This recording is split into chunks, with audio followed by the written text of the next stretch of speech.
បាទសូមគោរពជំរាបសួរដល់បងប្អូនពុកម៉ែមិត្តភក្តិនៅក្នុងបណ្ដាញសង្គម Facebook បាទជាទីគោរពជាទីនឹករលឹកបាទ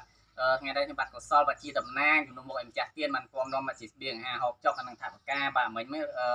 របស់សពរបស់ជួនយើងតាមរយៈបងត្រីយ៉ាមច័ន្ទឥឡូវនេះបង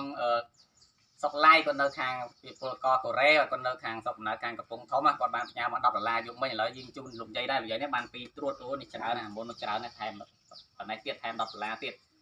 បាទនឹងនិយាយបានច្រើនអរគុណច្រើនមែនទែនដល់បងប្រុសសុកឡៃហ្នឹងហើយដែលបានជួយលោកយាយជូនពរម្ចាស់សុកឡៃលោកក្មួយដែលនៅកូរ៉េនឹងសូមឲ្យលោកក្មួយឲ្យបានសេចក្តីសុខក្តីមើលជួយចាំខ្ញុំដែលខ្ញុំខ្វះខាតអត់មែនកុំបានជំនួយនឹងខ្ញុំ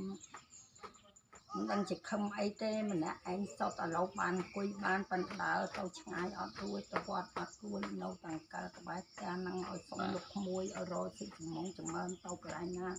ឆ្នាំមានសត្រូវណាប៉ងមកប្រាថ្នាត្រូវណាមកណាអត់ឲ្យមានឧបសគ្គអីណាក្មួយអរគុណច្រើនអរគុណខ្ញុំបាទអរគុណមែនទែនម្ចាស់ទៀតអ្នកនរគ្នាគឺតាមរយៈបងត្រីយ៉ាមច័ន្ទ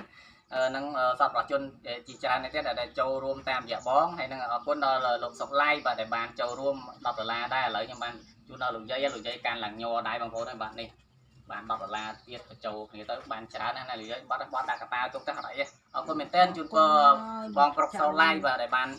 ជួយនឹងឲ្យបងត្រីយ៉ាមច័ន្ទសពប្រជាជនទាំងអស់គ្នានឹងចូលរួមគ្នាសូមមកជួបតែសេចក្តីសុខបាទសេចក្តីចម្រើនបាទទទួលទានមានបានបាទជាឆ្ងាយពីជំងឺក្រៃទាំងពួងមកសុខភាពល្អយឺនយូរហើយនឹងជោគជ័យគ្រប់ភារកិច្ចបាទអរគុណច្រើនបាទ